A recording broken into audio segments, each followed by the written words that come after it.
Welcome to On the Chain. This is Jeff here with co-host Chip. What is going on, Chip? What's going on, everybody out there in the On the Chain community? Tell you what's going on. I will tell you what's going on. Ripple, XRP, crypto chaos. Looks like the community's back in meltdown. Regulatory battles, political maneuvers, and industry shakeups.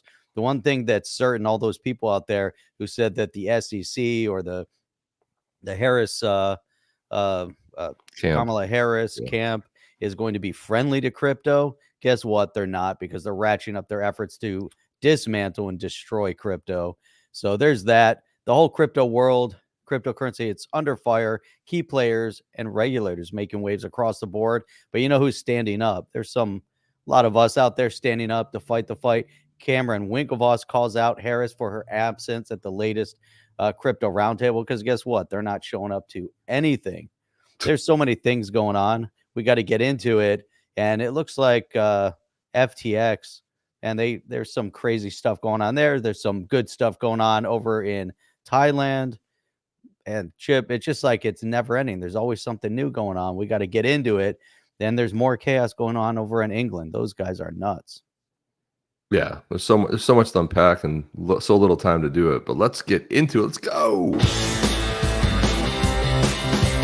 Welcome to On the Chain. Welcome to On the Chain, everybody. Guys, drop where you're coming in from. So if you guys were following close on X this week, it seemed like everybody was getting blocked by the XRP is going to be $30,642 cartel, better known as Brad Kimes and DAI. They've been blocking everybody, blocked me. So we had a little bit of fun with it this week. We did some AI songs based on solely on tweets or posts on X, I should say.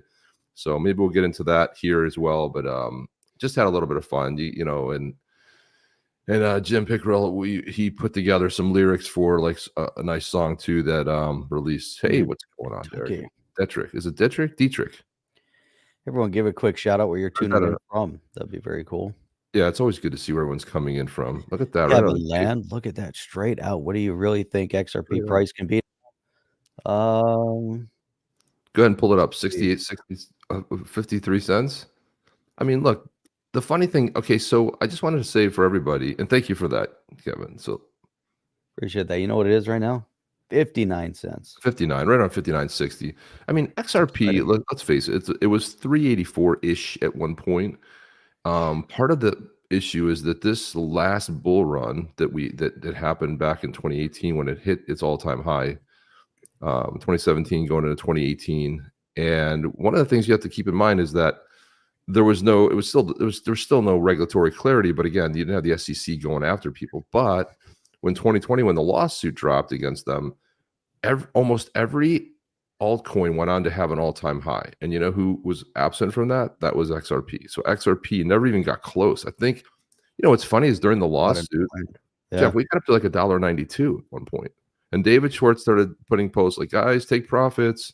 Don't get crazy. Don't do this. And as soon as he said that, it was like it rocketed right down. Right. So it has a lot of potential. I mean, the potential to go there, Jeff, is obviously there. Right. But it's had regulatory clarity since July 13th of 2023. I mean, this court case.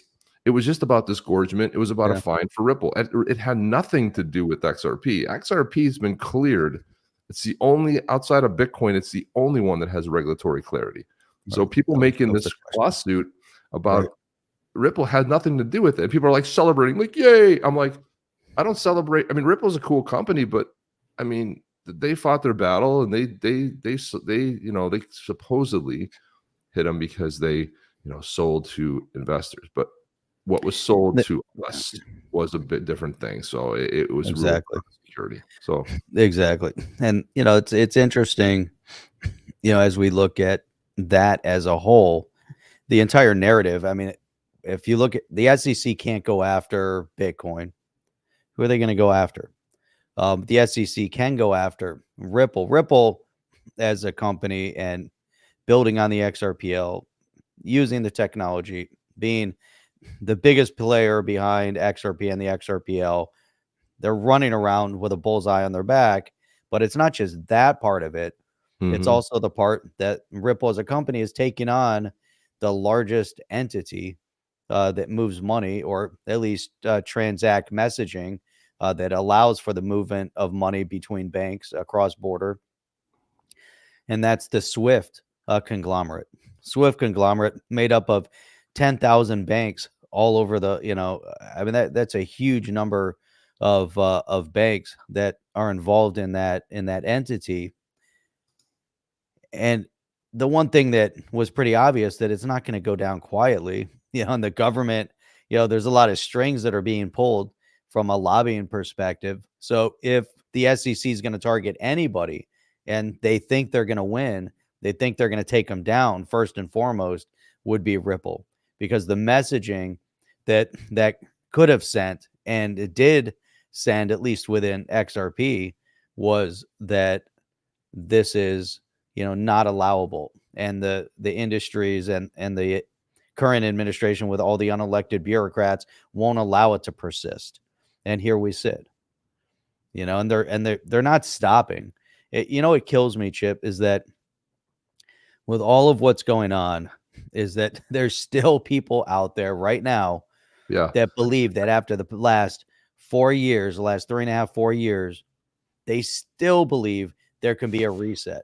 They still believe that somehow, if Kamala Harris comes in and takes over as president, although it's unconstitutional because she was anointed, she was not elected. And there's more evidence coming out, in terms of, the movement of money that came from the Biden campaign to her campaign, which is also against campaign finance law.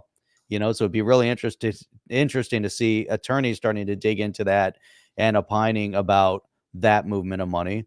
But for anyone to think that all of a sudden there's going to be a reset and they're going to become supportive of crypto, while their current administration that she is somehow a part of, they have their unelected bureaucrats within the SEC that are continuing to go after and target the crypto industry. They don't like it.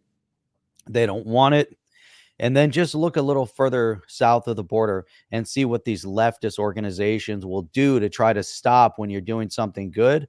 And they don't stop. They continue. If you go to El Salvador and you look at everything that Bukele did in El Salvador, is all to, push and equalize and at least improve the lives of the citizenry in El Salvador, and make sure that there's a future for them.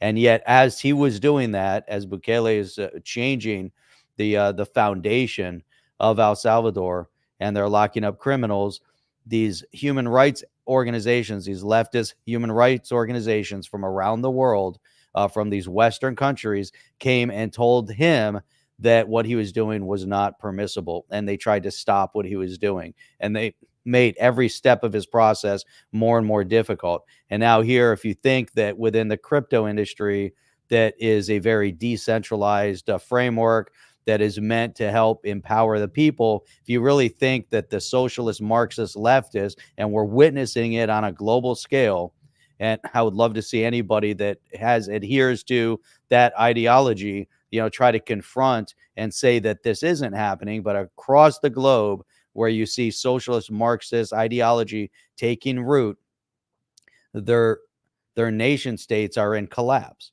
And we're seeing that in the U.S. because the current administration has driven our economy down, and they're targeting and going after the innocents, and they're targeting the crypto industry, and they're not stopping. And so, Chip, that's a big issue that we really need to focus and emphasize, because it's not Exactly. changing. That was a rant, but I know you do. So Yeah. there you have it. Yeah, well, that's what we expect on a Saturday morning. So it's so funny that I got distracted for a second there. Had a phone call, but needed to pick it up. Anyway, yeah, I mean, it's mass psychosis is what it is.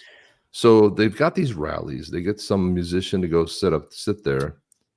Iver or whatever, Bon Iver, which is good musician. And then they perform, and it's a free concert, right? Or these people came in Atlanta to see, Megan Thee Stallion, right? So they're like, oh my God, look at the crowds and this and that.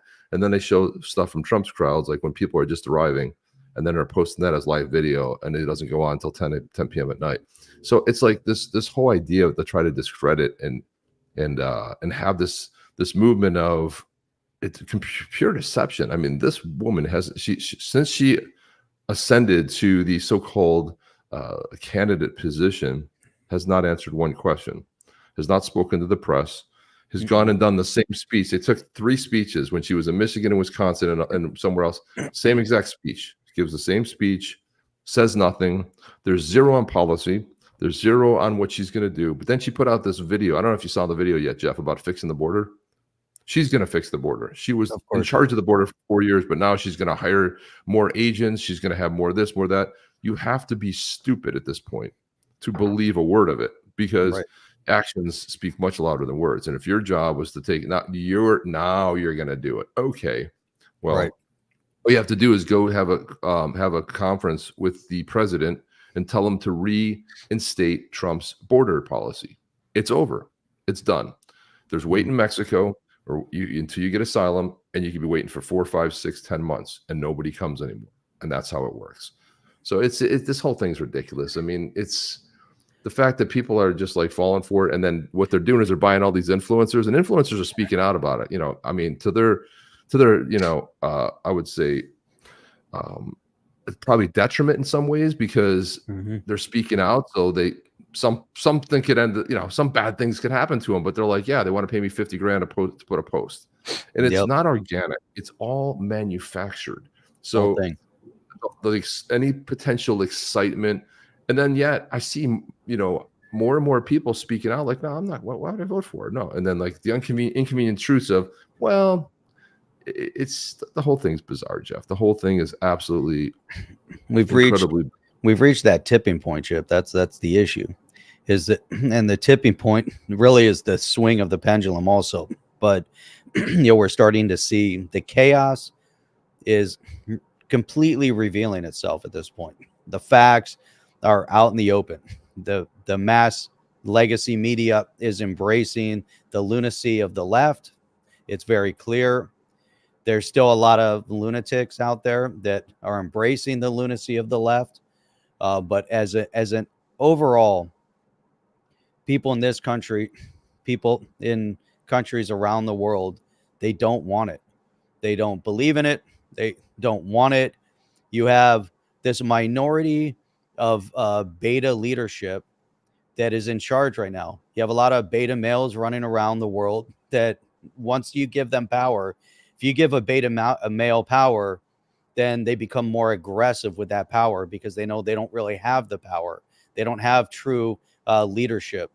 They don't have, what it takes to be in the forefront. So you put the beta there, and they become extremely, extremely aggressive and ambivalent. And this is part of the problem. You see them in the protests. You see them, just the way their mentality is. They're not meant to be in the limelight. They're not meant to be in those leadership positions. And at some point, the alpha leadership has to take back over, because we can't continue to exist this way. But what the betas do, they create these laws, kind of like what we're seeing over in England right now with that police commissioner that enacts these ridiculous ideas and notions to the point where they're threatening American citizens. So if you want to threaten as a foreign representative of a police organization, and you're going to threaten American citizens, and you think that that's somehow going to end well for you because you're a beta that's in power, and you have a beta that's your prime minister. The UK is in the midst of a collapse right now, as there's an onslaught of Islamification of your soil, and you're going to lash out at American citizens. Then you think that that's somehow going to end well for you. You don't think that we have the capability of embargoing your country as citizens of the United States? You think that we're going to continue, and you think we're going to come and visit your country if you're going to throw out those type of accusations? There's nothing that you manufacture or export that we need in this country. And so if you want to see what we did to Bud Light in this country, and you think that you're not going to be on the suffering end in the UK because you're going to allow beta males to control and dictate the outcome of your country, and we're not going to take some sort of action, is ridiculous. And it's not going to impact us one iota. There's nothing we need from your country. And so it's not going to impact us, but it's going to have an extremely detrimental impact on the outcome and the financial outlook of the UK if they're going to continue down this path. And we're seeing it here too. We're fighting the battle over here as we see the leftist betas trying to take over. But I've never seen anything like that, where a foreign representative of a police force in a friendly ally country, issues a threat to American citizens. Yeah, I was trying to find the video, but it's absolutely insane, this one. Let's do this one here. Kevin again coming in big. I'm not new to the game. What do you think you can do after after everything? I just want to know what you think. Give a number if you want to. Yeah, I mean, it's tough to give a number, Kevin, because there's so many factors that are involved. It's not like I don't want to give a number. Does it have the potential? I always thought it could have the potential to hit $5-10. It's not a stretch. It's already hit 360 something, 384, whatever. There's a lot of dispute about what it actually hit based on the exchange. We know it was over $3. Is $5 a stretch? What about $10? What about 15? What about 20? Is it going to go to 100? I think that could potentially happen. Like, when does it happen? Don't know when it happens. But is it possible? It's more than possible. Now look at ETH, right? So look at the supply of ETH. You can basically, it's endless, right? There's no like cap on it. I mean, at least there's 100 billion XRP tokens. We know that about 48 billion is locked up in escrow and the Ripple escrow. There's rules of engagement around that. We know what the supply is. We know how many people out there. What will really help it take off are people building in the space. And Ripple this week has gone on, and the XRPL Foundation is going to be switching. It's changing over. And it's not going to be exclusive to the XRPL anymore, which is weird, but like, why? Well, I think a lot of that inclusion has to do with the fact that they're releasing a stablecoin, and that stablecoin has to be able to be interoperable with the big players, Bitcoin, ETH. It has to be interoperable. And how can you have a foundation that only focuses solely on the XRPL to get broader? You have to have that sort of inclusionary thing. And if you look at if you look at the ODL is like what they were, I know they've changed the name of it, the product, but again, it didn't even include XRP obviously because of the lawsuit, but it was ETH and there were other tokens in there. But this stable coin will be able to transact. So it begs the question, do we need XRP anymore? Because XRP was sort of what moved moved everything, right? So you used XRP, the banks used XRP. Jeff brought this up. You brought this up the other night about the banks having a problem, even though it's 4 to 6 seconds transaction. The speed of it is fantastic, but banks are like, it's volatile. If it goes up 1 or 2 cents across, $40 million, that's a big fluctuation, right? Right. Could it happen in that 4 to 6 seconds? Possible. You know what it can never happen with a stable coin? Fluctuation. Yeah. Okay. Sometimes if you look on the exchanges, you'll see, 99.8, 99.7. You're talking about something so ridiculous. It doesn't go over $1. It's pegged to $1. So now you have something that's going to want to be exchanged. Almost all the majority of the big stable coins, there are other stable coins, are pegged to the USD. And that's probably why the US government wants to get behind it, because it's going to you're going to get more transacted that's backed up to the USD and a digital sort of an asset. But Jeff, I mean, what's the use case for XRP anymore once they enable the stable coin? What they realized probably is they couldn't get the traction with the banks they needed. The lawsuit hindered them, tied them down. They had to do some pivots. They pivoted to tokenization. Now, tokenization is a big thing. Like, I feel like that's something that could probably move the needle on price. What do you think, Jeff? No, I tend to agree with what you're saying about that. If we look at kind of overall where Ripple has come from, where Ripple is going with their technology, building on the XRPL technology on its own is pretty amazing. It has a built-in exchange. The idea was, has interoperability built into the infrastructure. The idea of working with and having this platform that Ripple created, which still, regardless of what their left-leaning woke ideas might be, and some of the leadership, their technology is amazing, right? Just the idea of it, what they're trying to accomplish, what they're trying to offset. Right now, moving money, and we've all talked about it, we all know it, but moving money even today, right now, is still extremely difficult if you're trying to do cross-border.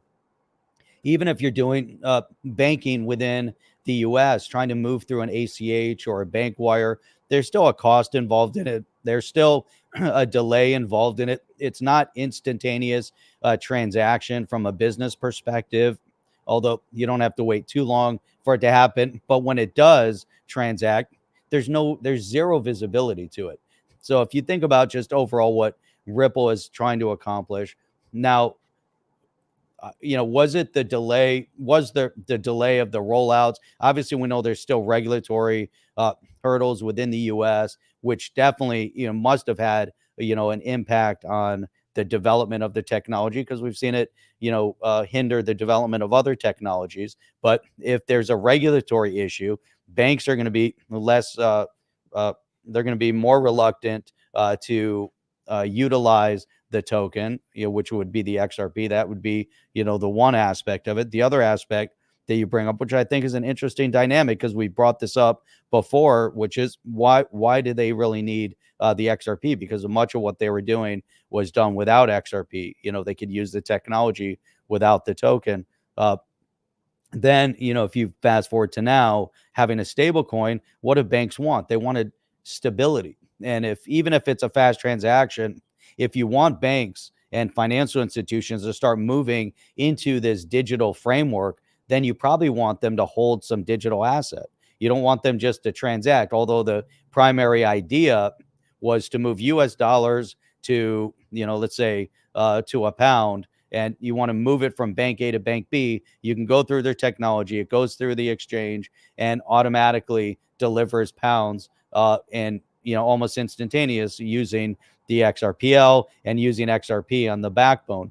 But if you have any type of fluctuation in currency and you want to maintain the stability of it, and again, you want them to hold it, because the more that's held, then probably the better off the system works. Instead of it all, someone's going to have it. Someone has to own it to allow for the seamless transaction, even in the back end. But if Bank A can now hold the Ripple stablecoin, and Bank B can hold Ripple stablecoin, and you can easily have a seamless transaction that way, that's also, it simplifies a lot of the process, depending on what they want to do, or if they're going to allow for ODL. That means, now the ODL is available through their stablecoin, and it's stable. It's always set, right? Instead of it constantly fluctuating. And again, someone's holding it. It's sitting somewhere, and the valuation is constantly shifting, against. And it depends, I guess, Chip, also, as we think about it, how do we judge valuation today? Right now, we can look at the value of an XRP against a US dollar. We can also look at the value of an XRP against a Bitcoin. And we can look at the dollar value against a Bitcoin, or a Bitcoin, value against a dollar, or, other currency. But the markets are also in turmoil on a global scale with the inflation that we've seen, and the U.S. printing the U.S. dollar almost into, non-existent value, although it's maintaining, as a global, reserve currency. I think there's a lot of factors at play, is my point, Chip. I just think there's so much that's going on right now. What is this seismic shift how's it gonna impact XRP? Are they going to need it? And I think it was Ron John was saying, aren't they still going to need it as a bridge currency? And I think, that's also interesting. Do they still have to utilize the XRP in the back end of the technology? Here's another one, and I saw people commenting on it, and I've looked at this like from way back in the beginning. I look at Chip XRP. Was XRP developed to be retail, or was the technology meant to be strictly institutional? And I still believe that when they built the technology, it wasn't meant for retail. It was meant as the backbone for institution money, to move money. And, and that's what they came out as. If you look at Stellar, why did Stellar spin off? What was the purpose of it? The whole idea was that Stellar spun off with XLM because they wanted something that would work with retail, that would work with smaller denominations.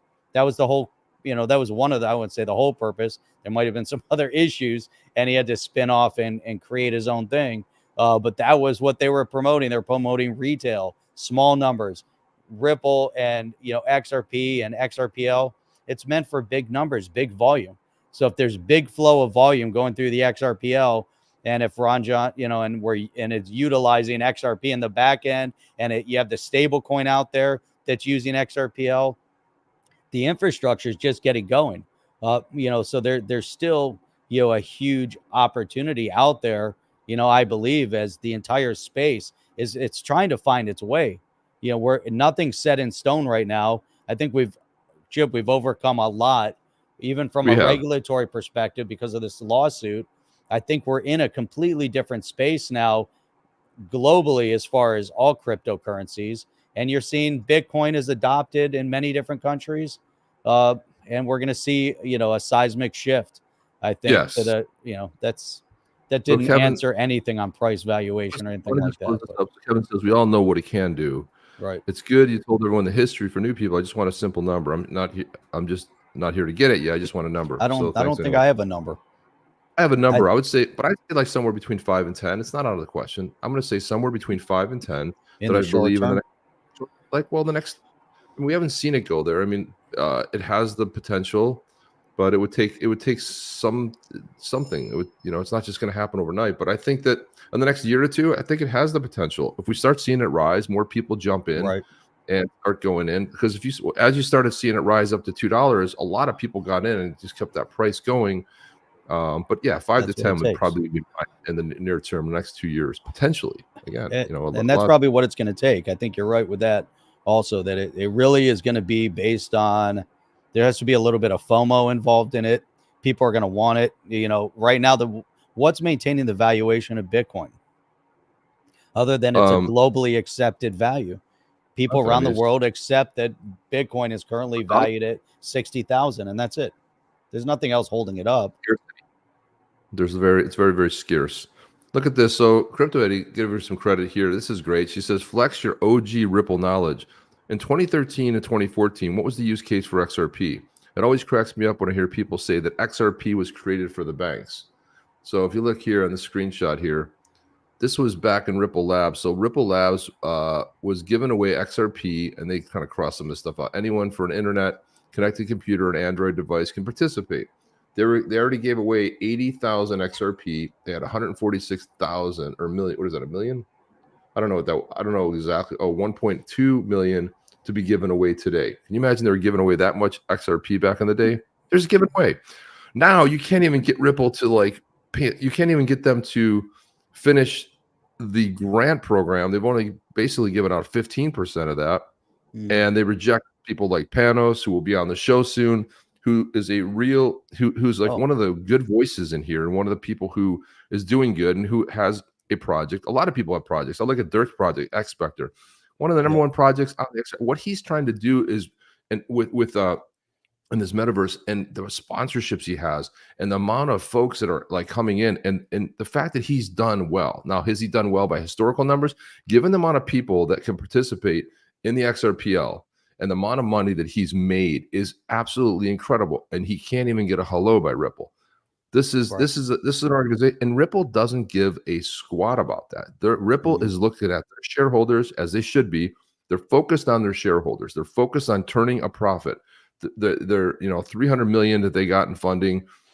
Whoever owns their stock, if they go public, cool. But they are a private company that is focused on being a profitable business. That's it. It's nice that they help out here and there, but that's not their goal. They're a company. You can criticize them all you want, but they don't have to do anything. They really don't. That's why people get so wrapped up in Ripple. It doesn't make a difference. He's not. DNI said Garland House has said that XRP is not for consumers, and I always struggled with this. Do banks want technology that consumers have direct access to from an institutional perspective. Not to say, a bank, is they want to have some semblance of control on the back end. Yeah, and this is the struggle. I really think that the major struggle is, do you even need, from a Ripple perspective, if someone built the solution, Chip, I could easily send you through an exchange. Even I could send you, thousands of XRP. I don't know what some of the exchange might have limitation on what you can send to another wallet, but it'd be instant. I could send Also, you, 10,000 XRP, within a split second. yeah, we're gonna have to get Daniel from Casino Coin on here because he's building some pretty cool stuff, on ramps, off ramps, like lower stuff in the DEX. It's funny to note not enough people connected with the DEX, and then like a lot of exchanges high fees. But Aussie Crypto says February 2nd of 2017, ETH was $14. True. Endless supplies, you can do it. I wanted to get to Robert Desch's comment here. He said Ronald Reagan quotes and speeches: "Government is not the solution to our problem. Government is the problem." And one of the greatest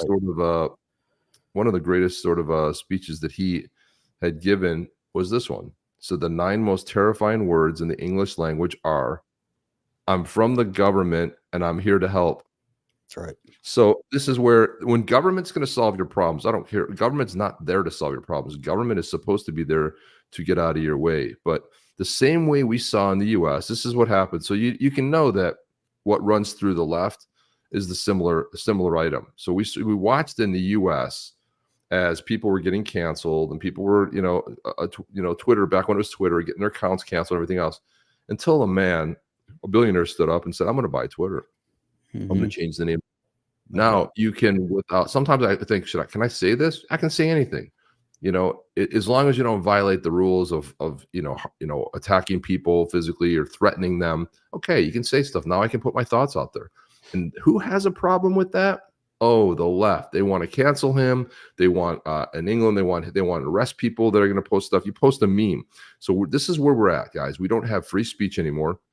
And we're going to go after the political opponent, and the same people who on the left are going to target a guy like Donald Trump. It's weird. He was out of office. They weren't worried about him. As soon as he announced, all of a sudden they got to go. They have this thing. Now we're going to send them for these weird indictments, a rape trial. No one was there. There's zero evidence of it. They could produce nothing. Trump couldn't have any witnesses. But yeah, that's ridiculous. So the whole thing is, like, when you think about it from a standpoint of reality. Now, what's going on in the UK? They fired the left government, which were the Tories, who were saying that, oh, we're conservatives, and they're not conservatives. Balloons, baby. Balloons, nice. They fired the left. They were so utterly just feckless and just worthless that they said, "We hate you this much. We're going to put labor in charge." And when labor went in, Jeff, I said, "Hey, it's going to get a lot worse very fast." And people they were laughing at me. It was overnight. Overnight. It was like Twitch turned on, and people laughed. Why is it? Do I know anything? But Jeff and I know it's how the left operates. It's a playbook. You can execute it. There's nothing there. And this is like what you get over time, is that people are like, "Oh, I'm not a political person." It's all politics. If you're not a political person, then you're missing the big picture, because it's all connected. Everything today can be tied back to some kind of politics. And most of the time, all you want to do is live free, right? But no, you gotta.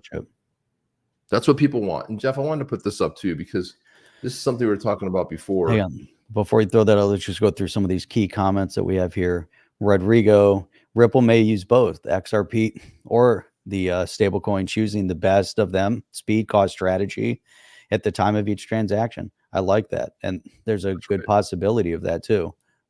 DNI said, once Ripple clears the 60-day appeal window, and then when Gensler is kicked to the curb, hopefully Ripple will start their IPO roadshow. And maybe that's a possibility too. I'm not invested in Ripple in their stock, and I don't really care if they go IPO. I think if they go IPO, I don't know. I don't know if it's good or bad. I'm kind of indifferent on that one. Ron John, the all-time high for XRP was 365. I think it'll go to 100. It has that possibility to go over their all-time high. That it was historically, you can't look at the history to say, hey, that's definitely what's going to happen. But all we have to do is look at all the other assets in the class, and we can see where we were at the all-time highs. Bitcoin was at 20,000 all-time high, pulled back to like 3,000.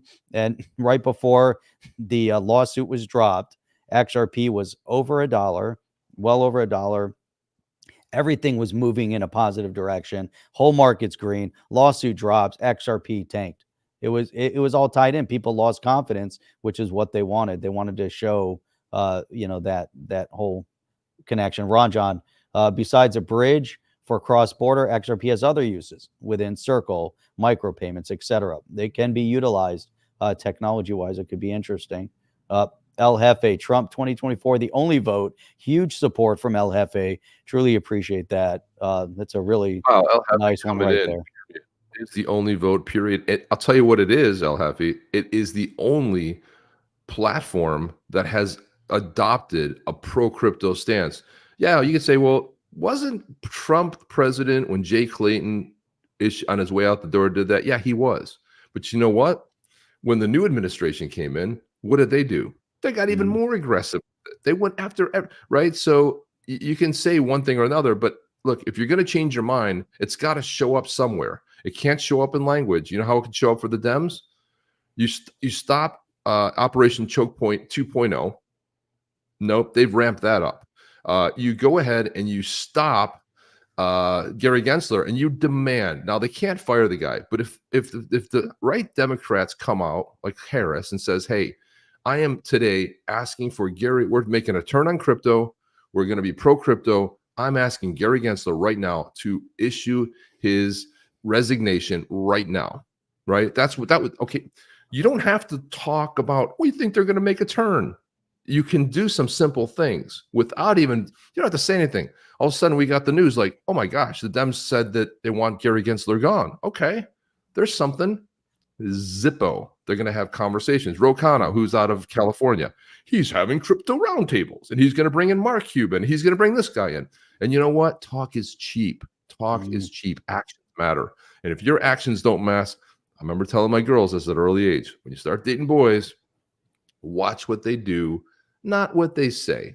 It's they'll say anything, but it's what they do. Pay attention to their actions. This works a universal thing.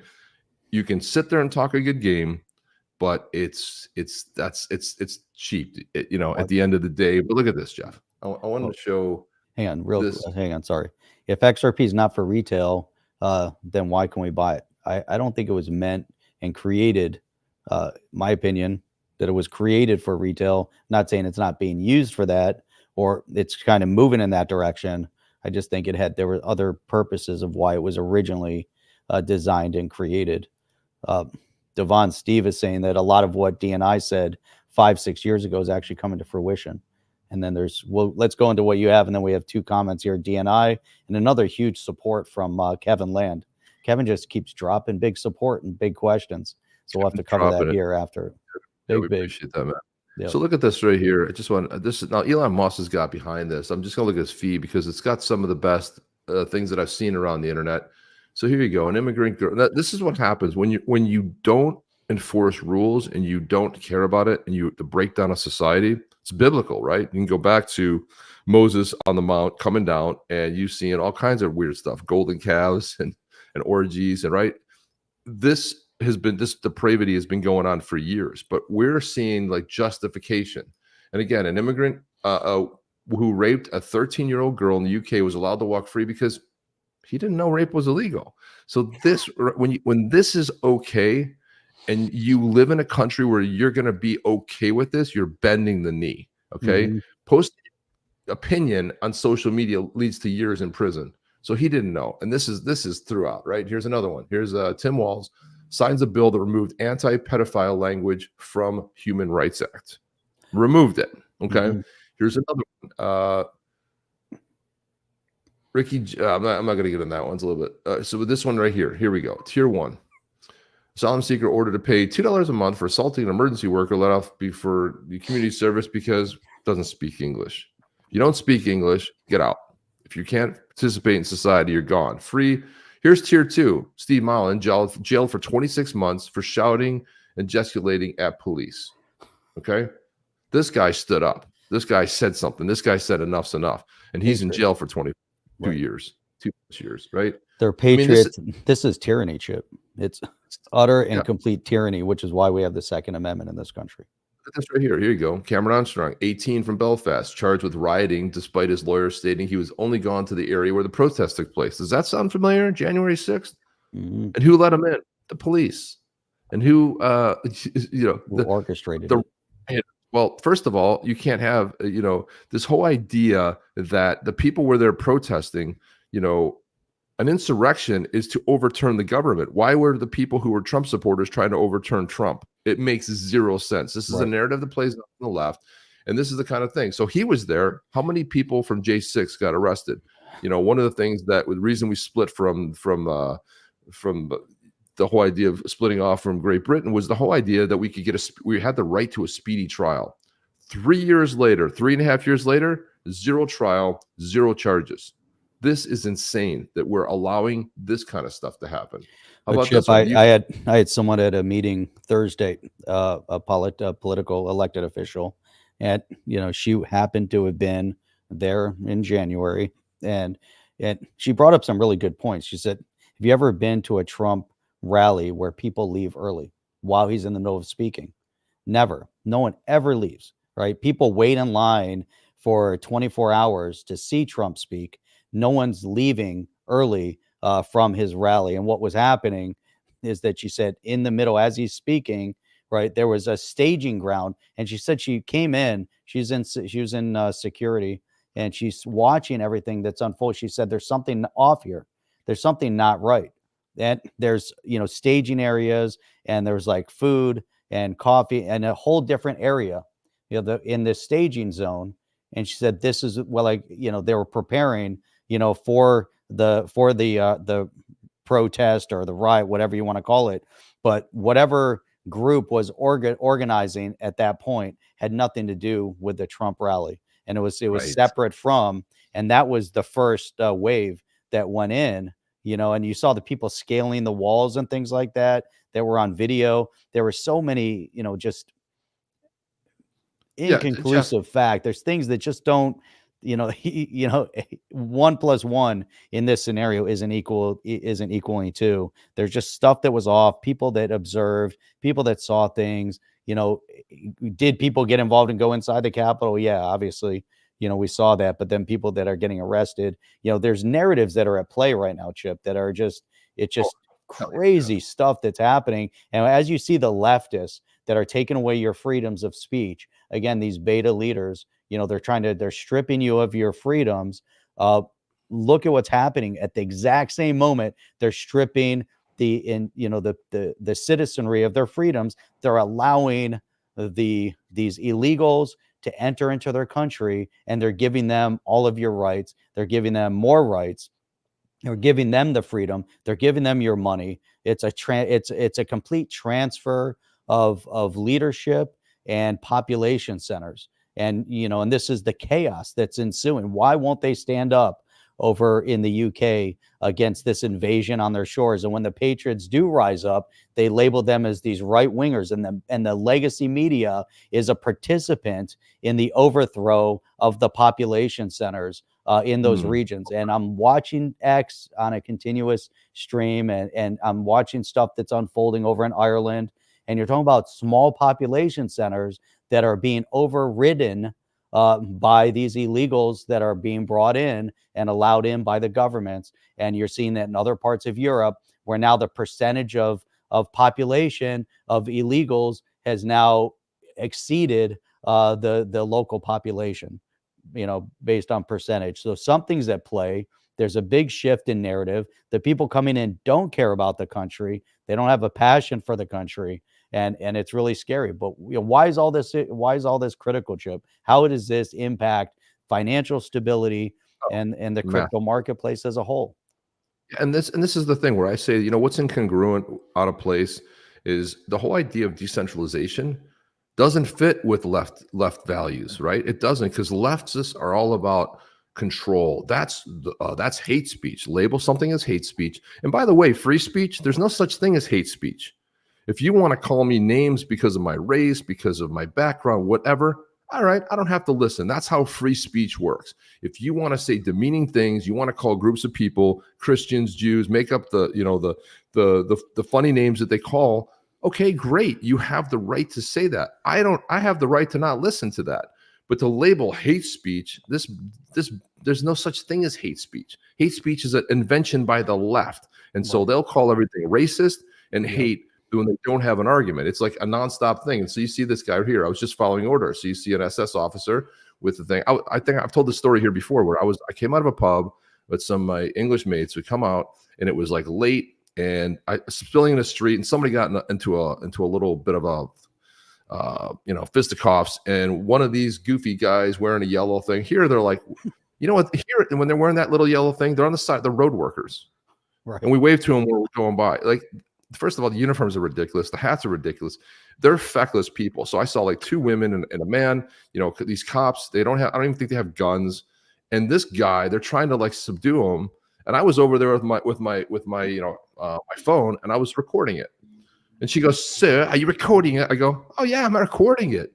She goes, "You can't record this." I'm like, "Where does it say that I can't record it? This is a public area. I can record anything I want." And then she started getting belligerent towards me. She was getting mad at me, like, I'll have to take your phone. I'm like, "Well, go ahead." And my buddy's like pulling me away. He's like, "Come on, let's get out of here."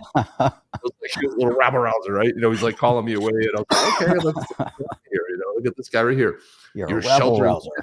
Shit posters on there. This one says it best. This is the USA.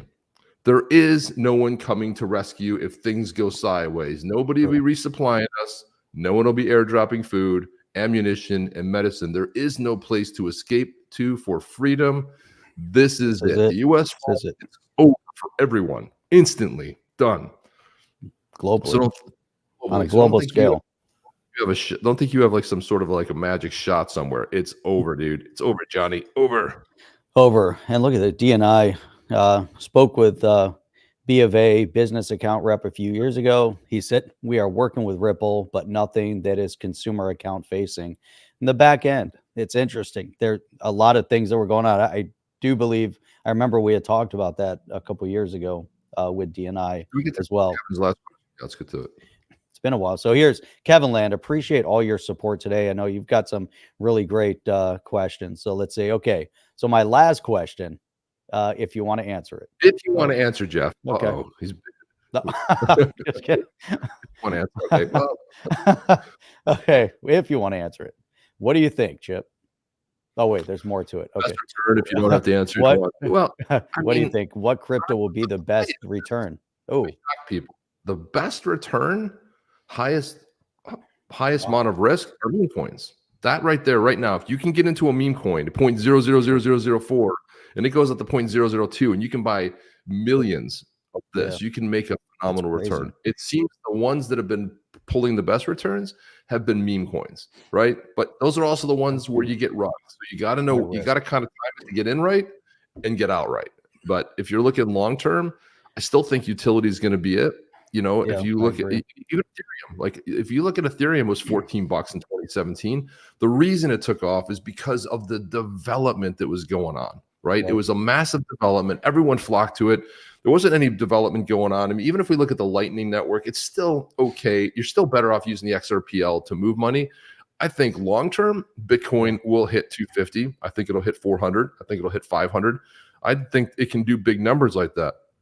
And the reason I think that is because the scarcity and because of the fact that it's going to become more scarce over time as more countries adopt it, as more countries hold it. Let's say what they were proposing in the Senate, which is this whole idea of a Bitcoin reserve for the U.S., right? If they're going to do something like that, thank you very much, triggering balloons again. So if they're going to do something like that, and then you've got all of these institutions in on it, it's going to be more scarce. And 2042, 43, whenever the last Bitcoin is mined, I mean, it has to, at some point, it's got to rise, right? So if I told you, like, would it surprise anyone to go to 100K? So if you buy 60K right now and it goes to 500,000, is that going to happen in 2 years? Is it going to happen in 4? A lot of it is geopolitical, like depending on People want a place to put their money. We've seen as governments go south and turn leftist, people put their money in this stuff. And what do they want to put it into? Something that's a little bit more better for return. They're going to put it into Bitcoin. There are a lot of, I even think like even I think Stellar has been doing phenomenal things in this space, amazing partnerships. To me, it's really undervalued. I think Stellar at some point will pop. I think it's super undervalued. Like why that's not $5, $10, $15 is surprising to me as well. I mean, they've done amazing things in space. The way they're running, that foundation runs over there, in my opinion, is far superior to what's happening over here with XRP. I think they've got a better vision. I think people say like, oh, it's retail, but it's bigger than that, you know. And if you look at MoneyGram just came out and they just did another partnership. Look, being able to move money, being able to do these things, being able to, why it's not reflected in the token price, I don't know. I mean, Kevin, that's my best bet. I think long term you go long on Bitcoin. I think it's going to continue to produce. I don't think you're going to be sad over it. Buying at 60 or 65 and it goes down to 50, you're not worried because you know it's going to break 70 at some point, right? So, and it just went down to 50. It was like 50 or 53. A lot of people got in on it too. They're like, oh, 50. People never want to get in on a token when it's down. And I still think XRP is way undervalued at this point. You know, even at 60 cents. Okay, if the all-time high was $3 and something, why would you buy? You know it's going there. You know it's going to hit $5 at some point. It's going to hit 10, right? And as it starts going up, people jump in. It's going to just keep pushing the price higher and higher. So there's a lot of opportunity. I think even Cardano is another one that there's so many out there. Solana,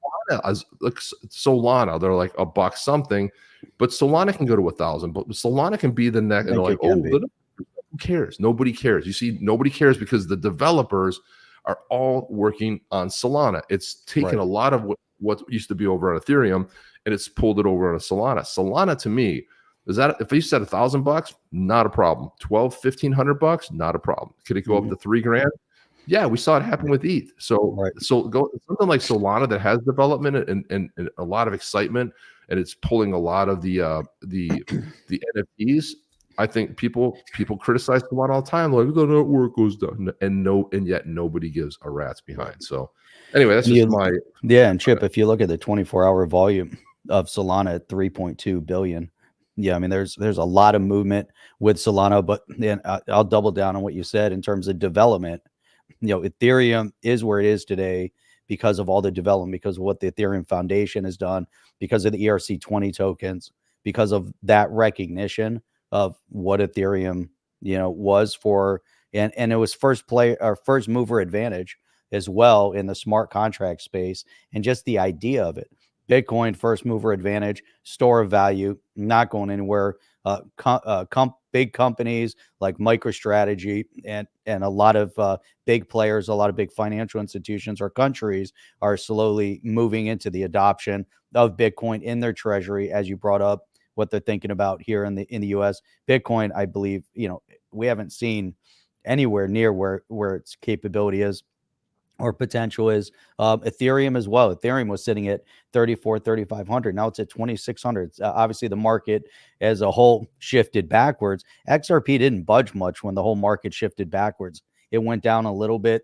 Now it's still sitting in 7 days at like 5.2% up. Everywhere, every other one is down right now. But I like what you're saying about Solana, because they're shifting development in that space. XRP is going to sit relatively stagnant, I think, until there's more development in the space. And I think one of the things that DNI brought up also, once they get past that 60-day period, there could be some, big movements, coming, maybe not. I don't know, but there's still a lot of upward momentum, possibilities within that asset and the development space. We're at the wave of innovation. What was happening in wave of innovation over in Australia when we were there? It's all about the focus on developers. Where do we see a lot of the development? Not in the U.S. market, because from a regulatory perspective, you can do almost nothing from a building perspective. What can you do? What can you offer? How can it be structured? We have the badass YETIS on XRP.cafe. We rolled them out. We had planned on additional utility with it. We started structuring, but the one thing is that you're relatively limited in the U.S. space. We looked, and we have other relationships where we're trying to push, to working with some of these developers that are outside the U.S. and other projects where there's could potentially be some involvement for it. But stagnant growth in the U.S. market.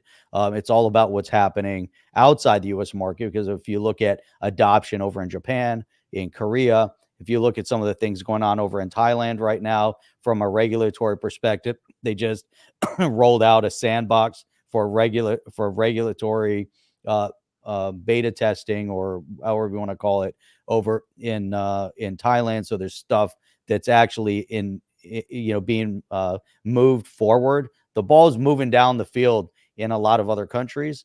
Here in the U.S., it's just been stagnant, and we have unelected bureaucrats that don't want it to move. We have elected officials that don't want it to move. And now that we're entering an election cycle, we have one presidential candidate that has embraced crypto, that came out and spoke about crypto, that is going to help push the narrative. Why? Because it's innovative. It's an innovation. It's business building. We have one presidential candidate that cares about the future of our economy.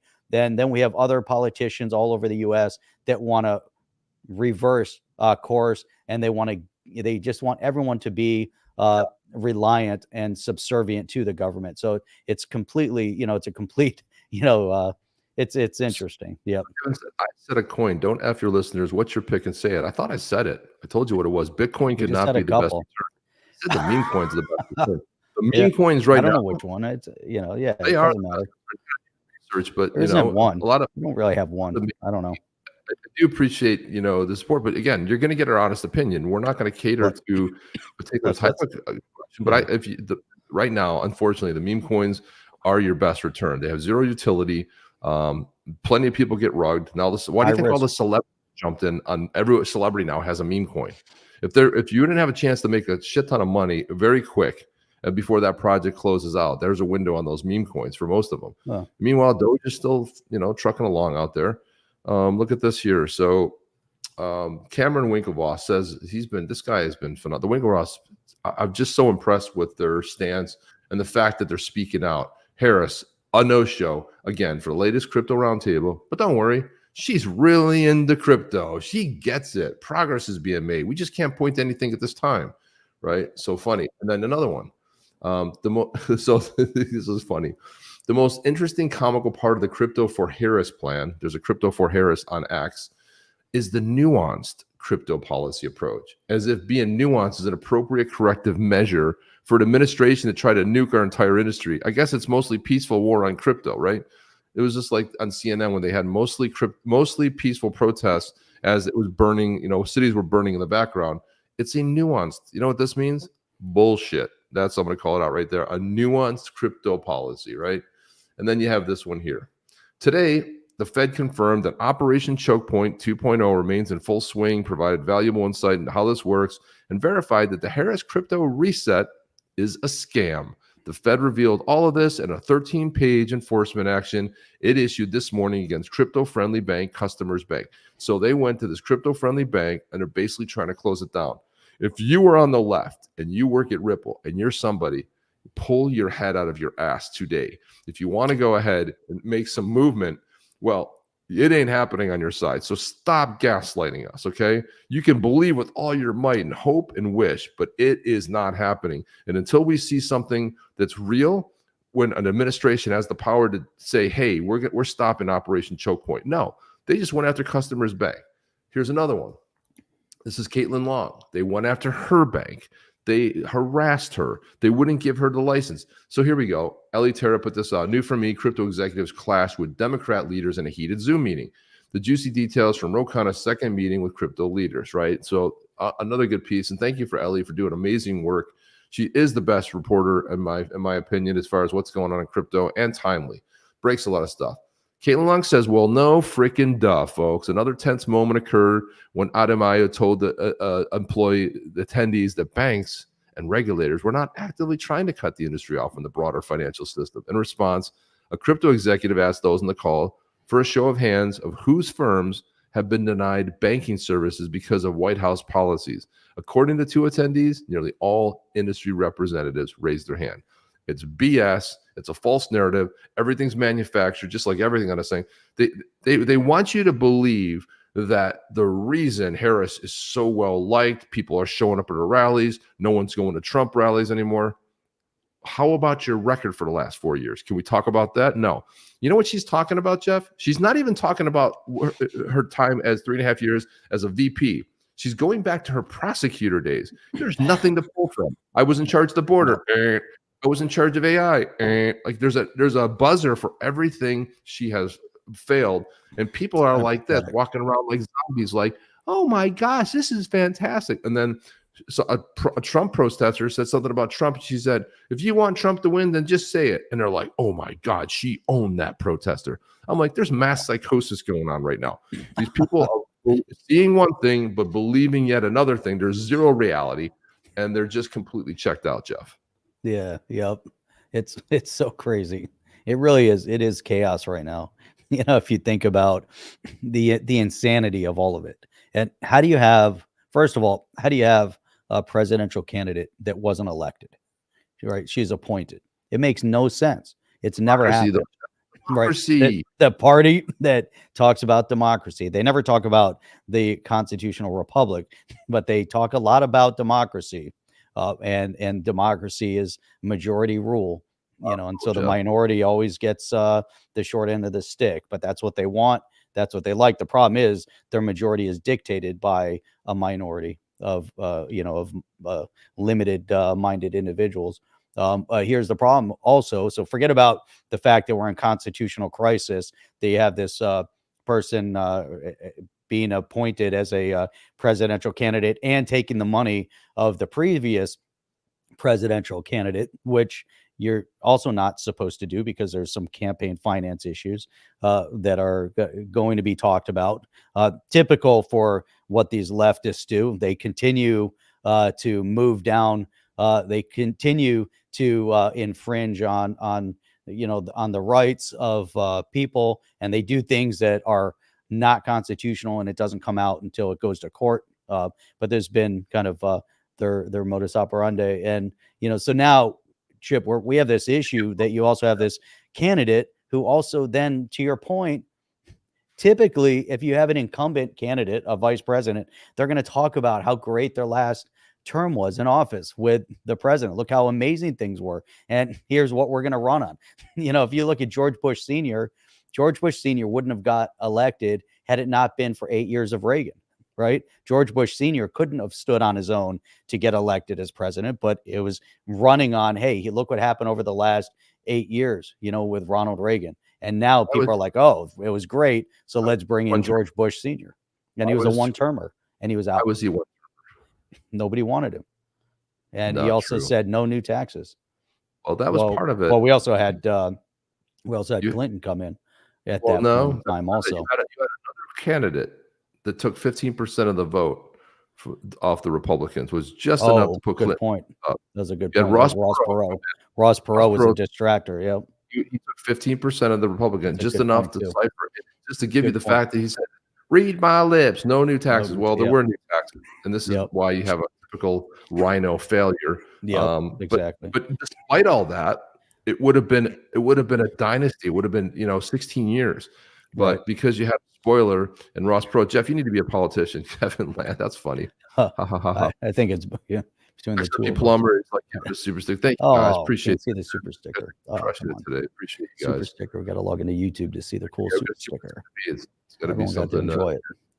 By the way, Jeff, I want to put a little bit of funny up here, just a little bit of something to laugh at here. But this guy here is laughing, he's cracking me up so much with this. He likes to say he is commentary on Kamala Harris. Oh yeah, this guy. After much self-reflection, I have come to the realization that there is one thing very Indian about you, and that is that you became the Democratic nominee without a single vote Bitch, you pulled the biggest scam of all time. No Indian I know, from the call centers to email phishing, no Indian I know has scammed 250 million people. Not bad, Kamala. That's pretty good numbers.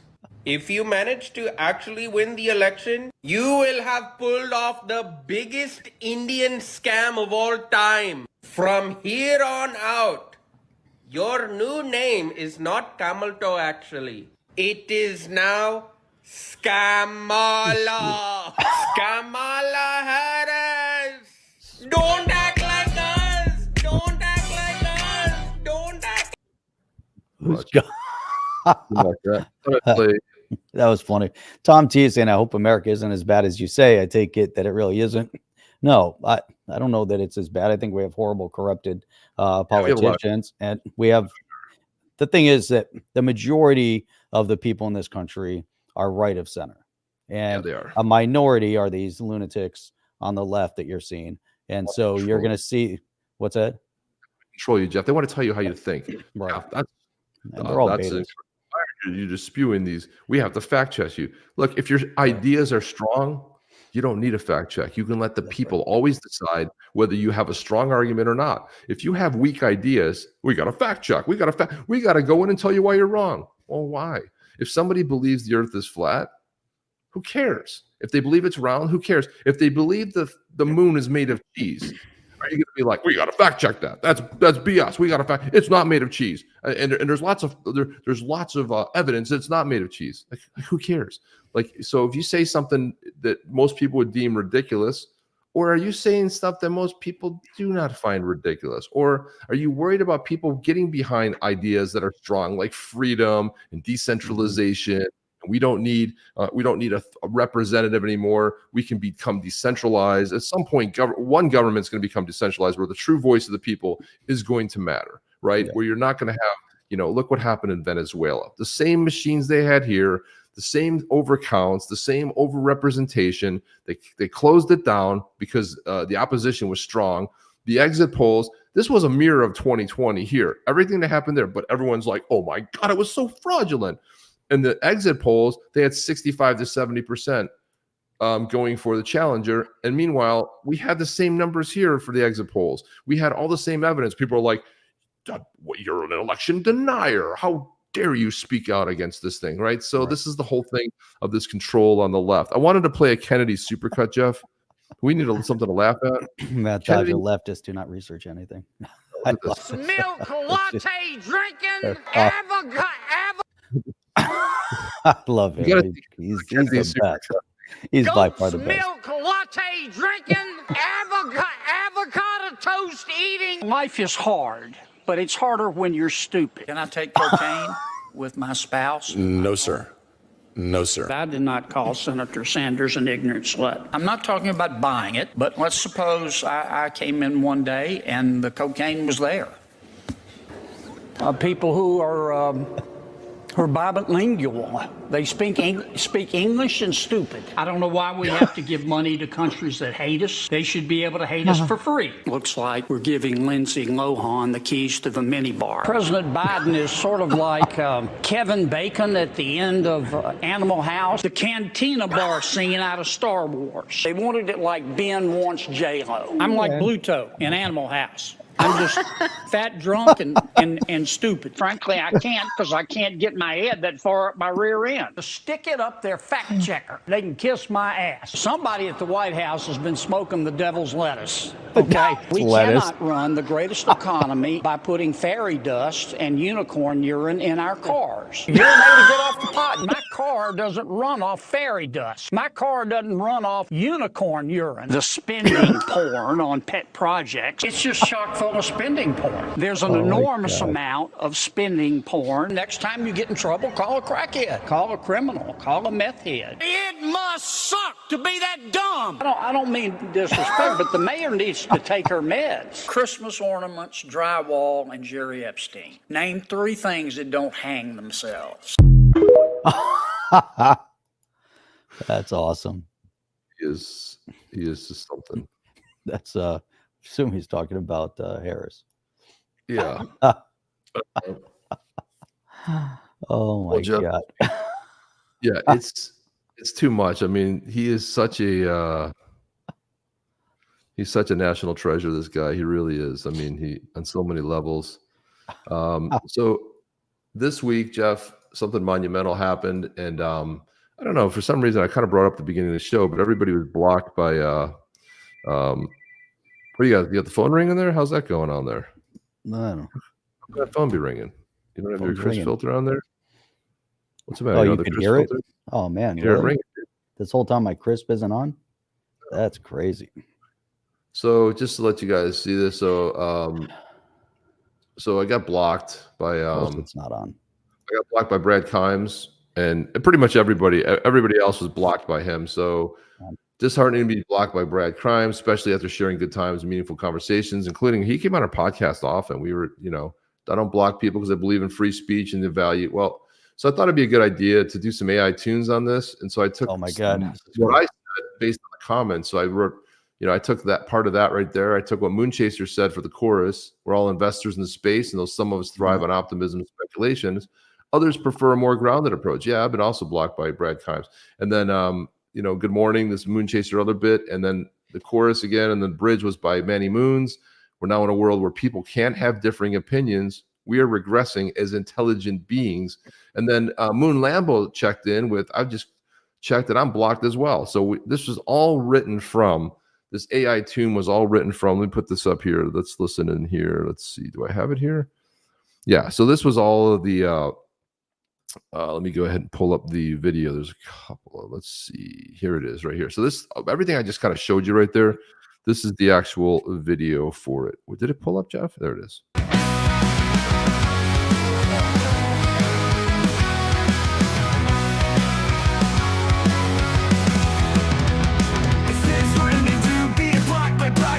Especially after sharing good times and meaningful conversations, including on our podcast.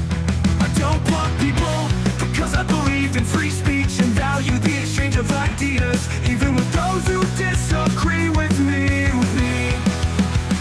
We're all investors in this space, and though some thrive on optimism and speculation, others prefer a more grounded approach. Yeah, I've also been blocked by Brad Kimes and the AI too. Good morning, welcome to this today. While I generally steer clear of trauma, it's impossible to ignore the rift. So you can see, so it started. This is where it started, Jeff. It certainly didn't end here. And then somebody said like, "Hey, can you do a?" And Moonchaser, she said, "Can you?" Would it be possible to do a crooner version? I'm like, well, hell yeah, it's possible. This is the crooner version of that same lyrics. It's disheartening to be blocked by Brad Kimes, especially after sharing good times and meaningful conversations, including on our podcast. I don't block people because I believe in free speech and value the exchange of ideas, even with those who disagree with me. We're all investors in this space, and though some thrive on optimism and speculation, others prefer a more grounded approach. Yeah, I've also been blocked by Brad Kimes and the AI too. Then of course someone said, well, how about a reggae verse? And I'm like, yes, we can do that too. So it's a reggae verse. They did blocked by Brad Kimes, especially after sharing good times and meaningful conversations, including on our podcast.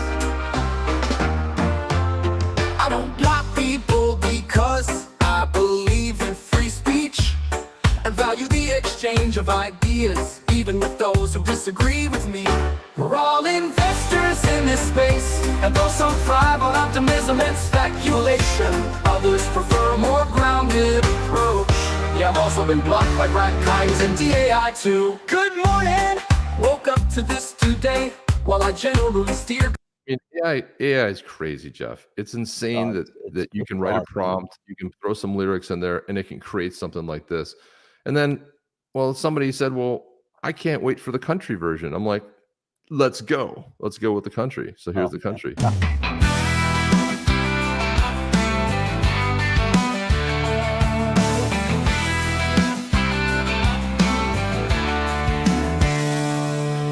It's disheartening to be blocked by brag kinds, especially after sharing good times and meaningful conversations, including on our podcast. I don't block people because I believe in free speech and value the exchange of ideas, even with those who disagree with me.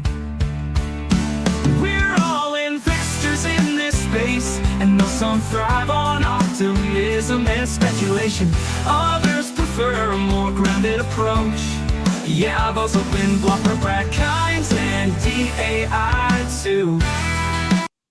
It's just, I mean, it can go on and on. Like you could basically do every genre of music, and then Jim Pickerel, What is his what's his thing?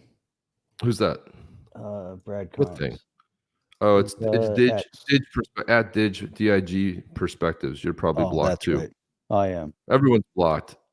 Everyone's blocked because there of it is. maybe there's some weird opinion. But this one was so I worked with Jim on this here. Can't follow or see anything. You Look at can't, that. that's what I'm saying. You got to go in. I got other accounts I can go in there and see if I wanted to, Oh, yeah. but I don't care that much. Nah. But the No, point of it do is, that. there you Why go. did he block me? Why is he going? What did we say against him? I never said anything against them. So I mean, we talked about. So this one here, we created this one called the United Community. Jim Pickerel wrote the lyrics for this. Woke up this morning, tried to hit my feed, had a message from DA. I thought we're in the same league. I'm blocked, man. It's wild. I'm feeling confused. And then he goes, the chorus goes, we're all in it together, trying to make the world see. Why are you blocking me, homie? I just don't seem to be. We're building up the culture, putting knowledge on the map, and now I'm caught in the middle, feeling a little like this trap. So I wanted to put that one up there because this is a pretty good banger. I'm just amazed that it where this can go. But this is called United Community, and here we go. Let's put this puppy up there. I woke up this morning, tried to hit up my feed. He had a message from DA. I thought we was in the same league, but I'm blocked, man. It's wild, got me feeling so confused. Brad comments to me, what's the point of all this bruise? We're all in it together, trying to make the world see. Why you blocking me, homie? It just don't seem to be. We're building up the culture, putting knowledge on the map, but now I'm caught in the middle, feeling trapped in this trap. Used to follow your content, thought we shared the same vision. Now it's like you're ghosting, man. What's the reason for the friction? We all grinding and hustling, trying to make our dreams right. So why's there a wall between us? Man, it's all just a disguise. We're all in it together, trying to make the world see. Why you blocking me, homie? It just don't seem to be. We're building up the culture, putting knowledge on the map, but now I'm caught in the middle, feeling trapped in this trap. Maybe it's a misunderstanding, or just some bad vibes. We should be united, not drawing these lines. From the ground to the sky, we should rise together. Blocking each other out don't make the scene better. We're all in it together, trying to make the world see. Why you blocking Well, anyway, me, this whole thing is just amazing. This whole AI, what it's coming to. Jeff, I think what we're going to do is at some point, like after our deaths, we'll still have the show. It'll just be pre-pro. We'll like write some scripts that will still do the show. It'll still be us, like, look like us. It'll be AI figures. And it'll still have, and by that point, it'll have like 9,000 subscribers on, That's right. on YouTube. We should just turn it all over to AI. Maybe it'd be a lot Turn it all over easier. to AI. Let it go, program it with the right stuff, have the large language model learn from every one of our broadcasts so that it can learn from us. That's It'll what we learn should do. you, it'll learn me, it'll get our cadence right, it'll get stuff. Right now, I can create an avatar of me with training it with about 5 minutes of video. It'll talk like me, it'll look like me, it'll move hands like gestures like me. You can do that now. So, and in a business, you can use this to be able to program videos and automate them and send them to people. I like this. Look at this. Time to stop the division and reach out for a debate. Man. Let's do that. Let's get him on here. I've invited DAI in here so many times. And by the way, who is the only person who actually went to Liechtenstein and did a shout out from Liechtenstein? Because remember, DAI used to talk about all the time. Who did that? Oh yeah, that was me. So yeah, was in Liechtenstein. Went up to the prince's. It's a principality. Went up to the prince's castle and did a shout out to DAI in front of the prince's castle in Liechtenstein. And he did comment at that point But that was it. It's kind of crazy to see, how people kind of grow, and they grow the wrong way. I think we've stayed relatively consistent, but that's where we're relatively stable across the board with opinion and things that we've talked about. We brought a lot more into it, but it's crazy. I keep looking at the sex digital perspectives. You're blocked. It's just crazy to me. I've never even posted anything on X, regarding Brad Kimes, but somehow he had the reason that he had to block me for some reason. Block me over here on YouTube so you can't listen to us talk. How about that? Now, what it could be, what I think it could be is the fact that there was that dust up about builders in the space. Brad came out and said, "No, it's not about builders. It's about Ripple." And I'm like, "Well, no, it's not about that." That's right. And you have evidence when you look at blockchains like Ethereum. Now you see the same. Right. You see Solana getting so much love because not because nobody's building on it, because it's because it's a meme token. No, because it actually has utility and people are actually using and building on it. So we got a little bit of spat about that. And there was a contrast between what happened in Vegas. Great, a nice meetup, nothing wrong with that. Brad invited Jeff and I to the first one. We just couldn't make it at a family thing going on, and I appreciated the fact that he wanted to have us go there. But I mean, Australia was a different vision. It was a vision about builders, people building on the XRPL, growing it. And it was, it was kind of two different visions there. And yeah, Ripple was there as well. And the Ripple representatives were phenomenal. So much so that they hung out at the after parties, hanging out, drinking with people and just having normal conversations. The Ripplers that went from that side of the world, incredibly cool, amazing human beings. Like the fact that they were there for every session. They didn't come in and do their thing and leave. They stayed there. They were right there, second row. Right. They came up on the stage. I was just impressed. Three, major talents from the Ripple, that APAC region, and be in Australia. It was a very big dichotomy when you compare it to the US one. And it was a really great experience for us. And I have like a lot of high praise for how they're leading over there and what they're doing. It seems almost like a separate company in some ways. That's right. And Robert's 100% spot on. So someone needs let's have not even a debate. Let's just have a roundtable discussion on what and where, the space crypto as a whole is. You can't become a maximalist on any one digital asset. And I think that's part of the issue is that they have become complete maximalists. And there is some irrational discussion that goes on, but some of it just, it's just pie in the sky, fun, they discuss it and that's it. I think it's be a great conversation, and we're all here to discuss and share opinions, because at the end of the day, that's what it's all about. We discuss, and that's where, Kevin kept asking us about the one asset. Well, it's opinion, we look at it, a cross section. This is how we present things. It's more of a workshop scenario, and that's it. You want to go through and it's just different, but I wouldn't mind that. I wouldn't mind to have a roundtable discussion and say, hey, let's sort out all everything. I think that's the key. And here's, right there. See, you guys are real. It's true. We try to maintain. We're actually, yeah, so much life stuff, including having a son, says DNI. DNI, how old is your son now? This is interesting. This is very cool. Good for you, man. That's very good. Jeff went to the castle for DAI like he was Rapunzel. That's right. I thought he was trapped in there. I'm like, he keeps talking about, I thought he was dropping some riddles. And I saw if the riddle got to the principality, got to the prince's palace. I'm like, where's DAI? He's not even here. Well, that's not true, though. I disagree with the statement. Bob says, I like your opinions. They're not clickbait garbage, are genuine. No, we actually put a lot of clickbait stuff on our thumbnails, and then we laugh about them on the show, because the whole idea is that, you put people are like, this is clickbait. We're like, yeah, it is. But if you listen to us, it'll make sense, right? So we goof on stuff. It's about having fun, man. It's about having a little fun. Division is part of government control. Yes, that is right. That's in the manifesto. Charles says 95% of my portfolio is XRP, but we can all eat at the table. There you go. Right. Listen, enough space. It's just like me thinking there's only one stock and it's Apple. Well, maybe I think that, but when Apple goes off the rails, I've said this. Look, when I'm a big Apple fanboy, but Apple does dumb things. They really do, and I've made no bones about the fact that I'm not a big fan of their CEO. I don't like him. I don't care for him. He's not a visionary. He's just a dude that gets up there and blah, blah, blah. He's got nothing going on upstairs.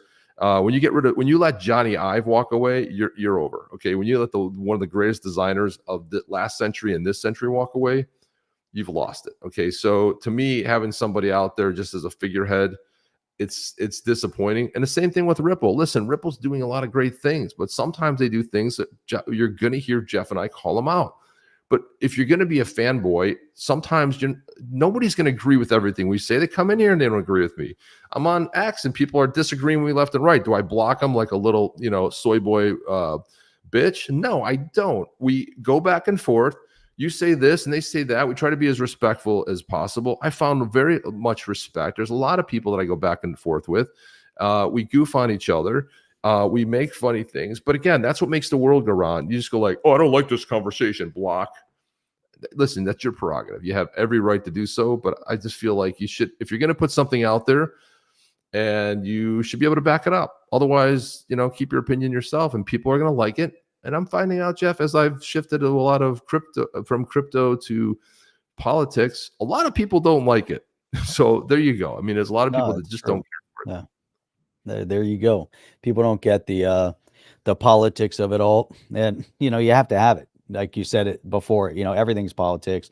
Even in the crypto, there's all sorts of geopolitics that are shifting the narrative. And we got to understand all aspects of it, which is why we talk geopolitics and we bring everything in. Huge congratulations to DNI, 2.5-month-old baby. That's awesome. Congratulations to that. We got to attend DNI's wedding through a live stream because he was live streaming, parts of the wedding. And that was so amazing to have the opportunity, to be there for part of it. That was so outstanding. So, but, see this early days. That's so great. There you go. So I want to wrap up. I want to give a big shout out to Kevin Land. Thank you, Kevin. I'm going to go through all of these guys. Really appreciate that. El Jefe, of course, Kevin, as usual. Here, and also to Kevin Land, just coming, bringing it today. There's more from Kevin, and there's XRP Plumbing as well. Really appreciate you, and of course Robert Deesh as well. So from Australia. Thank you, Australia. We had so much fun over in Australia meeting the community over there in Australia, and we'll look forward to being back again when the wave of innovation takes place. That'll be really outstanding. Such a great time. We have such an amazing community overall, even though there could be a little bit of separation and division, within the community, but that becomes for a lofty headedness, YouTubers or social media influencers, might think a little bit too highly of what their, opinions or status is. And that's, problematic. But Chip, it's interesting. I look back in time and I look at who are the top influencers that I used to listen to in the beginning that, I really, really enjoyed. At first it was, I liked listening to Jungle. Yeah, Jungle. I used to listen to Peter. What's that? Jungle got blocked. Then I checked mine and I got blocked. And that's when everybody started discovering we've all been blocked. Right. It's crazy. Even, I used to listen to DAI back in the day. I was on his live cast. I listened to him. I was on his live cast. We used to bring him in, but then I really didn't listen, too much. But my top, man, I used to love Peter Saddington back in the day. If you remember, he was always the Bitcoin also. And Jungle, and then Crypto Eddie, and it's kind of a handful, just a small group. Stocks, I like listening to Tom Nash, and that's kind of it. Well, I used to, before we connected, I used to listen to the XRP Minute. I remember that. Those were funny, Jeff. Those were really worth something, weren't they? Yeah, those were comical. Who knew it would evolve into all this, Jeff? Who absolutely knew that it would actually come down to this? Nobody knew. Nobody knew it would become this whole. It then morph into that, and a lot of that had to do. Bob Moneyback's coming in strong. There we go. Let's throw that up there. Thanks for a great Saturday show, Jens. Crazy to remember the old days of Jeff and the Minute with Chip. You developed into a solid commentary. Not that you weren't already. It's good though, but everybody, that's why I say, if you want to get started, you feel like you have something to say, trust me. Your first 5 videos, and Bob, you were part of that space too. Like you came on my live stream, I went on your live stream. We had a lot of great dialogue back in the days too. Bob was a streamer in the space too. You know, I know he hasn't done it in a while, but Bob was a voice, man. He had a good voice out there and funny too. That was the thing about Bob, is like you could laugh. And that's kind of where, you know, and that was like the fun part of it. And that's the best part of this show. And Jeff and I get laughing, or we get usually it's off camera, but it's fun to see that. So we appreciate that as well. Thank you for that, Bob. Much appreciation. Jeff, I wanted to put this up just for our Australian friends. You know, Bill Morgan was hammering me about why does Australia have so many medals now? What's wrong with the U.S. and how come? And I was like, dude, I'm not even watching the Olympics, but okay. And I was like, he's like, but you have 340 million people, and there's like nobody lives over here, and we're crushing it. Look at China, we're destroying it per capita, right? And I'm like, you are, dude. Congratulations. Well, then there was this Australia breakdancer, and this is, I'm not gonna, I can't play the volume, but this is what it looked like. This is, you hear the, this is Australian breakdancing. There you go. It looks like a leftist at one of those festivals. Okay, so there it is. So I basically said, well done, Australia. And they said, Australia just said breakdancing back 40 years. And I said, well done, Australia. Tag Bill. I disagree. I think they're wrong. I think they said it back 60 years. Caroline said it. She said it watches the fridge. It's like, and you're probably like shocked. You're like, wait, that's Australia? How could that be? That can't be. But we laugh. I mean, we love Australia. It's our second home, man, and we love it there. I mean, it's amazing people, amazing freedom fighters, and just like a lot what people said to us when we were there, like, don't believe the bull crap you hear on the media. The same problem you guys have with media, we have with media. Everybody here is, you know, lives, you know, a lot more of us right of center than left of center, and all the nut jobs want to control everybody. And Jeff, why are they always childless? Why are all these leaders over in Europe, they're childless? Like they have, like, there's no future generation. Let's just destroy this generation. Like, let's not fight for a better world for our kids and our grandkids. They're always childless. Some of them are married to men. You know, it's just a weird thing, right? I mean, it's awkward. It's an awkward thing. There you go. Rah! Howard Dean. We still don't have the Kamala ding dong. Do that. We'll get the Kamala cap. There you go, Charles. Boom, blocked. Howard Dean, 2024 for you, Charles. We got it for you, my man. And then we're gonna go here.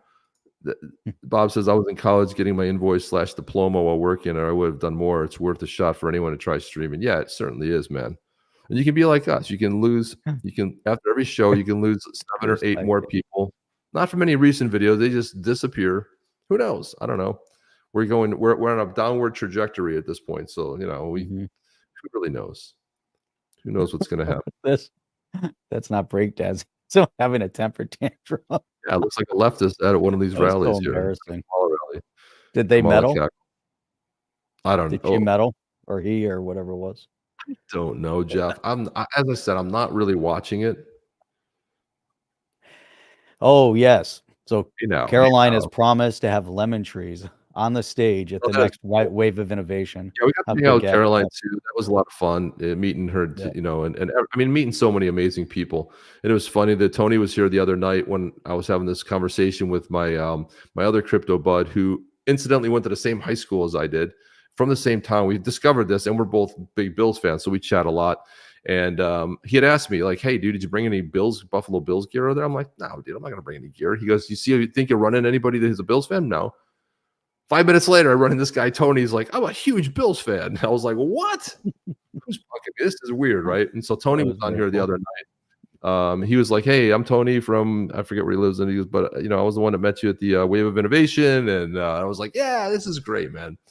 So, yeah, it's going to be, it's still one of the highlights of this year, Jeff. I mean, what an amazing experience to have emceed that. If you guys are younger, fresher, more broad in perspective, so they're jealous. We're probably older, and we're probably more well-rounded. Yeah, we're old, funny bugger blues, whatever, you know. So I don't know. I think they might be the same age, though. Actually, don't you think? What's that? They're probably the same age. Brad and DAI. probably around the same age. I think early 50s maybe. So look at this. So just keep this in mind, guys. Kamala's VP pick, I'm pretty sure lied about his age. There's no way that he and I are the same age. There's just no way. There's just no way that this guy is my age. It just can't be. That guy looks. He's got to be. He like 70. If I'm kind, I'll say 72. Okay. If I think what his real age is, I'll say 75-ish, 76-ish. There's no way we're the same age, dude. This is bizarro to me. I'm like, what kind of weird universe tricks? I'm like, this dude, did he lie about it? I mean, he lied about his service. Said he was in conflict. He lies about it. He's probably 80. Stolen. Hey, Chip, next time we go, we're going to have a breakdancing competition. Hey, I've got someone for you to block, Chip. If you're ever going to block anybody, now's the time for you to do it, because I know how you love your Buffalo Bills. Not the Browns. Listen, the Browns are going to be good this year. I got news for you, man. The Browns, I mean, they're making some strides. They had a good draft. So I would say they're going to be strong. But There's a lot I'll of put the Dolphins up against the Bills any day. There you go. There you are. I mean, listen, the Bills, God, I mean, it's tough being a Bills fan, right? I mean, it's more tough to be a Browns fan, but you didn't lose 4 Super Bowls in a row, okay? So there's a lot to be said there. It's a tough one. So we need we're going to put the Dolphins and the Lions. Look at this. He's not living good like you, Chip. This is what happens when you sell your soul. Yeah, when you drink for like the blood, you know, that's He's probably actually like 30. I don't know. I'm like so shocked. I'm like, how is this possible, man? I mean, like, what universe does this make sense? It can't be his true age. I want to see a birth certificate at this point. Like there's something gone wrong. Because I mean, I look at people like even actors that are 65, 70-ish, they still look pretty good, right? You know, they're aging. You know, I'm aging, you know, but I'm thinking to myself, even though you're going to age, this can't be what you look like, dude. It just can't. It cannot be right. No. I'm like, it's just very bizarre to me, man. What is wrong with that? How about this one? There was this swimming. That one athlete came out and got sick because how's that at 10 kilometers in bad? That's just horrible. Who does that? Was horrible. Murky ass, like crappy. Why were they even? The fact that they were even swimming in that infested cesspool. It's disgusting. Hey, Charles. Yeah, we met XRP. We met Bags. Actually, the funny story is when we landed in Sydney, we ran into Bags and we like hung out for a little bit. We didn't realize that we got on the bus to go from Sydney to the Gold Coast. Right. And who was sitting in front? Bags came right up. Jeff and I were sitting in the last row of the bus that takes us to the right terminal in Sydney to go to Gold Coast. Here comes Bags, walks down, and I had saw a lady eat his on over on X there, you know, his girl, and I both sat in front of us. They were right in front of us, and I tapped them up. I tapped her. I'm like, hey, what's going on? She's like, nothing. And she goes, is that Chip? I'm like, yeah. She goes, oh my God. She was like, and then Berserker's in like 2 seats up, and he goes, dude. He stands up, and then we turned into loud and obnoxious jerk Americans, just like that. Right. Just like that. That's all it took. Scared, clenching their bags a little bit closer, you know. And then we were on the same flight, oddly enough, up to the Gold Coast. I don't know, an hour and a half, 2-hour flight, but yeah, how cool was that? It was very cool. It was fun. There's going to be a new stadium platform for people who show up at football games this year. Facial recognition. That's right. Oh, look at that. That's right. That's what you signed up. You wanted to go see a football match, and what ended up happening? Oh yeah, that's how it works, man. We'll stay with hockey until they do that. The new monetary system, starting with football fans, whether they like it or not. That's right. You're going to go likely whether you like it, whether you don't like it. So, you're not going to need a ticket. You just go facial. No. It's just that their facial they're going to be running everybody in computers, keeping track of who's who. It's Big Brother. It's like, you know, same shit. It's always stick with hockey for now. Let's get out of here, Jeff. I got a full day here. We got to get going. It's already an hour 18. We've been on. It's pretty good. Big shout out to everyone who supported us. Hour 38 minutes, Jeff. What are you looking at? Oh, my eye's a little bit off right now. Yeah, it's almost everything's a little bit blurry. Almost an hour 40 here, Jeff. Come on. Come on. All the print's a little bit blurry, unfortunately. But we have 406 that we're watching between X and the platform known as YouTube. Yeah, YouTube is continuing to still crush us, but that's okay. We got up to like 100 on YouTube. Yeah, which is good. Right I mean, now. it's not the 300-400 we used to pull, but hey, it's a down market too. And of course, we've gotten a lot more geopolitical, and some people like it, some people don't. And we Everyone also here have the like balance over on X. So there you go. So and then Robert D's coming in. Are you, AI, you win and break this. Yeah, that's true. AI could do a better. Chip, isn't Cleveland going to build a retractable stadium? Well, that sounds like a better idea because you know what, the Bills are building one. It's open air. I'm like, you guys are the dumbest people on earth. And the problem with Buffalo is it's run by leftists. And I remember like years ago, I think get tons of snow over there. I would always complain about construction in Florida. I'd be like, Dad, the construction's here. It's horrible. He goes, well, we don't have that problem up here because they haven't built anything new like in 100 years. So you'd be happy that they're building new stuff and be happy there's progress in a city. That's what he told me. I was like, okay.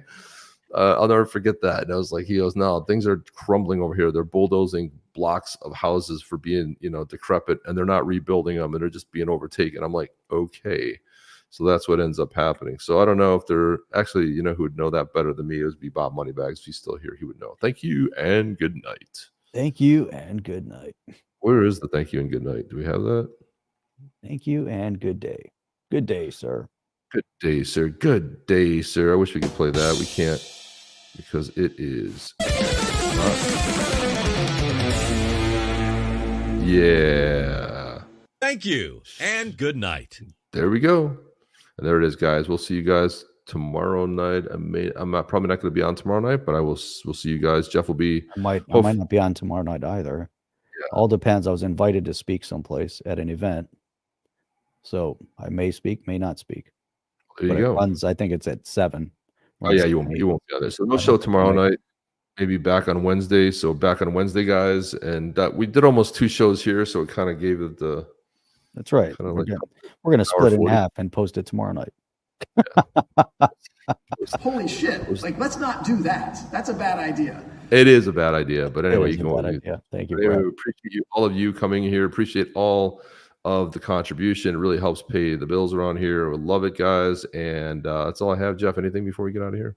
You guys are awesome. I think you just said that. Everybody here that joins us the 3 days a week, we've got an amazing group of people here. Thank you for all the awesome support and commentary. Your show, your comments are our show. So we love reading all of the comments as they're flowing through there. If you're watching the video on the recorded side, and throw some comments in there as well. We love reading those comments. Those are always great.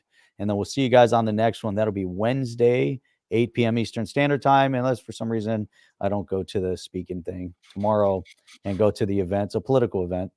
But shocker. It'll be fun. Yeah. I was shocked by that, Jeff. I had no idea. I had no idea it would be a political event. Of course, I did. Shocking. It was shocking, but that'll be awesome. Otherwise, we will see you guys Wednesday at 8 p.m. Eastern Standard Time, and then again Saturday morning at 8 a.m. Eastern Standard Time. You guys are the best. Big shout out to everybody on here, and that's what we got, Chip. That's all we've got. That's all we got. All right, guys. I'm doing a live feed. Oh, a live feed tomorrow night.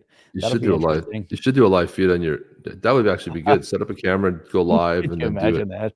Do it from your. Show up, and they'll invite me up to speak. I'll have all the stuff being set up. Hey, don't mind me. Yeah, don't mind me. You can actually do it. You can actually do it on your phone and just prop it up on the lectern or whatever, and do it that way. But all right, guys, we'll see you guys on the next one. Chip and Jeff. Oh, see you guys. Are you down with OTC? Please like, subscribe, and click the bell to be notified when the next video drops.